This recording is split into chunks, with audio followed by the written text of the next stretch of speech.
everyone, welcome to Kate's Egg. Today we are hauling wheat, which is amazing, so we're going to have so much fun. And if you watch my grain bin tour video, you'll know where we are. We're at the grain bins by the schoolhouse, and this machine can fill a semi in 10 minutes. Isn't that amazing? We're going to wait for a semi to come back and take a ride.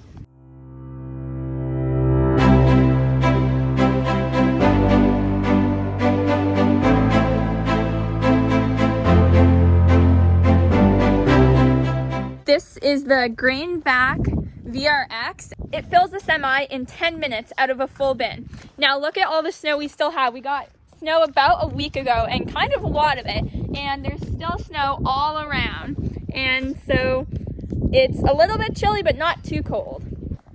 This is the grain bin we're filling at right now.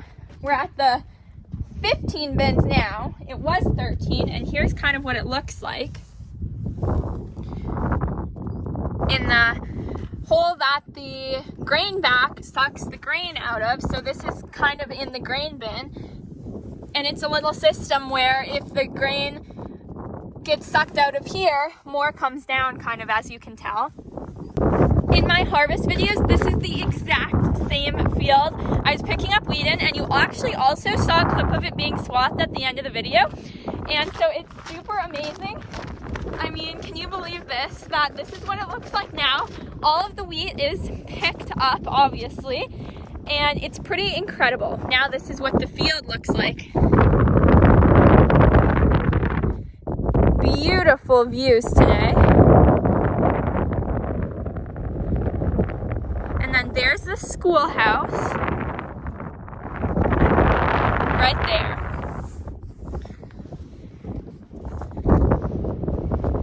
And we have another kind of cool tractor. It's really old, but I think it's really cool. It's this John Deere one over here. Now, this red tractor right here is a Massey Ferguson 8450, and we use it because it has a PTO to run the grain vaculator and put all the wheat into the semi. But let's take a look inside. We'll do a little cab tour. Right here we have a lot of our controls, as you can see. And our radio sits over here. It has its own spot.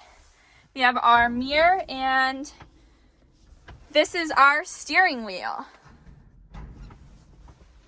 And then this is what the back looks like, and that's the vaculator. It's called a GrainVac, and it's basically like a big auger. All the wheat goes up that long red auger into the semi, the truck. And it even has a second person seat. Now the grain comes from the grain bin right here, and it gets sucked into this container. And then there's an auger in here that runs the wheat up the auger and into the truck. Yes, exactly what my dad said. So here's the kind of leftover wheat that's in here right now, and this is what the inside of it looks like. It's pretty cool, and we really like it because it works super well. Safer than a grain auger. Oh, and that's a great bonus too, because we always want to make sure we're super safe on the farm, because it's very important with all of the big machinery around here. And this thing's very loud. Yes, it gets super loud. Now we're going to look at the inside of the bin after there's no more wheat left inside. Isn't this crazy? And it's very echoey. And this tube is for blowing air in after you put grain in it to cool it off and to dry it down after it's cut. That's an aeration tube, and there's a fan on the other side. Wow, that is cool. And there's the very top, and that's how we fill the grain bin. Sometimes the grain bin leaks a little bit of wheat out as we're trying to transfer it. So this is the wheat we've lost in this particular grain bin, which, if you think about how big it is, it's not a huge amount, but it's still a little bit of wheat loss. And I thought it'd be great to include because there's all sorts of things that happen on a farm that aren't expected, and I think that a lot of people don't realize. So it's pretty fun to get to watch that. The deer will come and eat some of this, and the antelopes, you know. Oh yeah, the deer and the antelope come and eat it as well. So that's also great because it's so fun to see the deer around. And then we also have a lot of antelope. But if you notice when you're driving, the antelope don't like to usually move off of the road, whereas deer like to kind of run off the road. So they're a little bit different. And if you go to Kate's Egg, KATES_AG on Instagram, you would have seen a picture of the antelope running through a field. So it's a very beautiful picture, so you'll have to go and check it out. And look at the mud here. So we don't know how much longer we'll be able to haul today because it's so muddy out.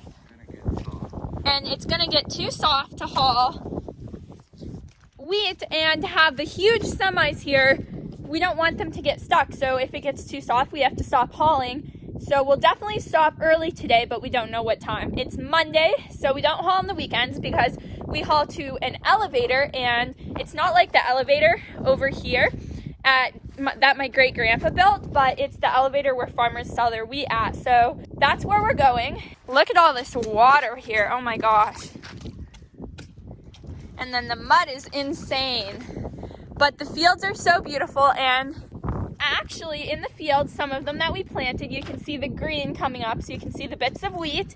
So I'll have to show you that too. If you look here, they're wheat kernels, but they're frozen over. So there's a whole layer of ice, and then the wheat's right under that. Isn't that crazy? That's so cool. So I just wanted to show you that. I mean, even here, the ice is kind of melting a bit, but it's all under a layer of ice. So you have to be super careful when you walk on it so you don't slip. Here we're in a field that we planted this year, and I'm going to show you the little wheat growing. It's really cute. And it's winter wheat, so it has to freeze in order to grow, or else it'll kind of grow up like grass. And here's some of the wheat in the rows. Isn't that pretty cool?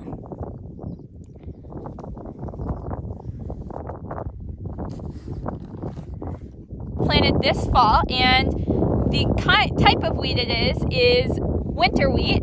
So that means it has to freeze in order to create a head, and the head is what has the little grain kernels in it.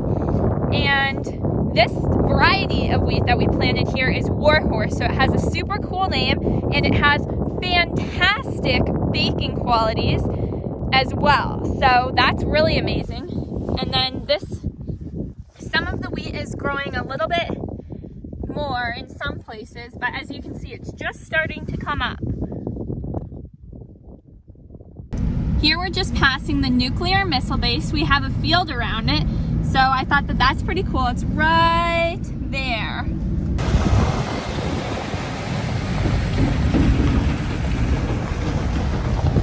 Here we have Steve Wahl coming in, and he has a trucking business, so we hire him to help us haul our wheat. And he's going to pull up to the vaculator there. I'm here with Steve Wahl, and he has a business, Steve Wahl Trucking, so he comes and helps us with grain hauling, which is absolutely amazing. So he has lots of great information to share, so we'll be taking a ride in his amazing truck.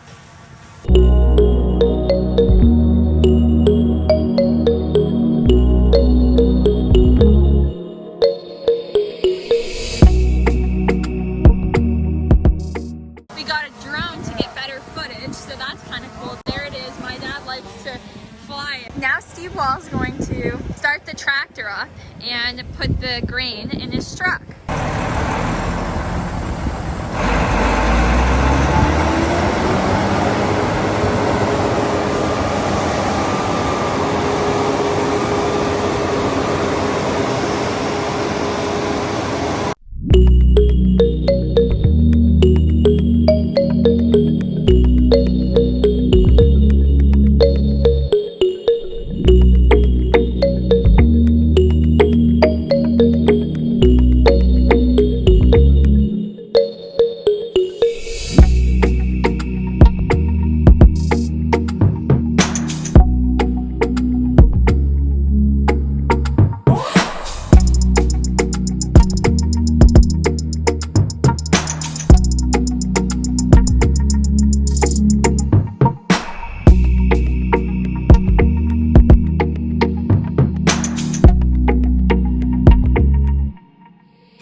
trucking and what it takes to haul your grain to the elevator where you sell it.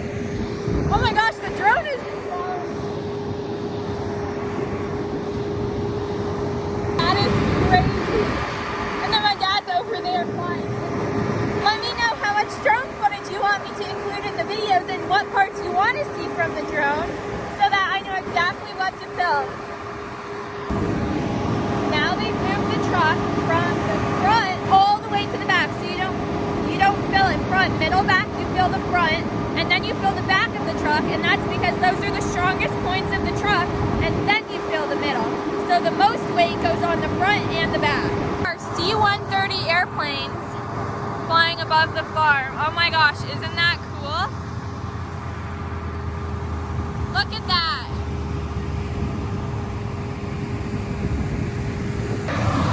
I'm here with Eric Wahl now, Steve Wahl's son, and he started his own trucking business as well called Eric Wahl Trucking. Here's the back side of the grain bins. You saw me on the other side, and look at all of the snow drifts. Isn't that crazy? My dad plowed the snow out on the other side so that we could haul wheat and the ground didn't get too wet. There's Darcy down the road, and he's our other truck driver. You met him in the seeding video.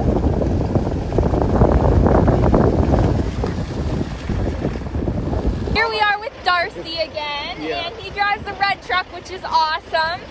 So thank you for being on video, Darcy. Yeah. What's your favorite thing about driving truck, or how much do you usually haul? Oh, usually about 850. 850 bushels? Yeah. And there's a limit on how much you can legally haul as well. That's about legal, yeah. Okay, well We're always legal. Huh? what's your favorite part about driving truck? Oh, just driving it. That's awesome. Thank you. Yeah. Except in the mud and stuff. Yes, the mud isn't always No. fun. No. But there's dirt on that side of that thing. Yeah. And water and ice here. Right now, Steve and I are on the road, and we're hauling the grain to the elevator now.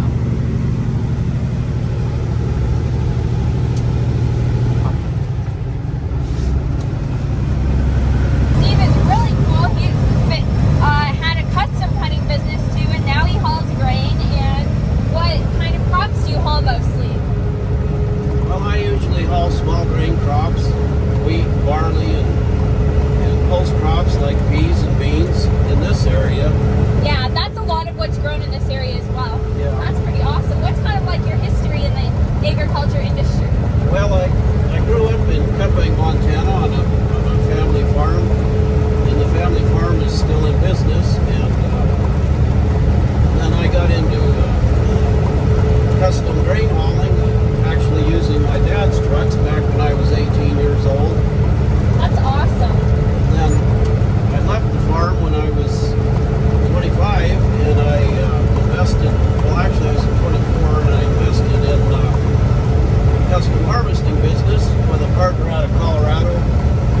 And we did the custom harvest run from Texas all the way to Montana. Wow, that's awesome. And we cut mostly wheat in the summer, and then we'd go back in the fall and we'd harvest corn and milo and edible beans down there, and we'd even go back to Texas and we'd cut war down there in December. So our year would usually last from the middle of May until end of December, and then we'd hang it up for the next year. Oh, wow. That is just really cool.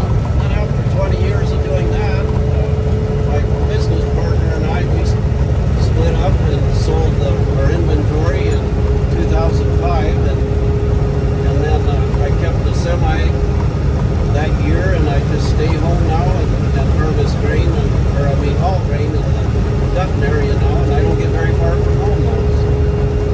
That's awesome. Thank you. Steve's wife also owns the best coffee shop in Dutton.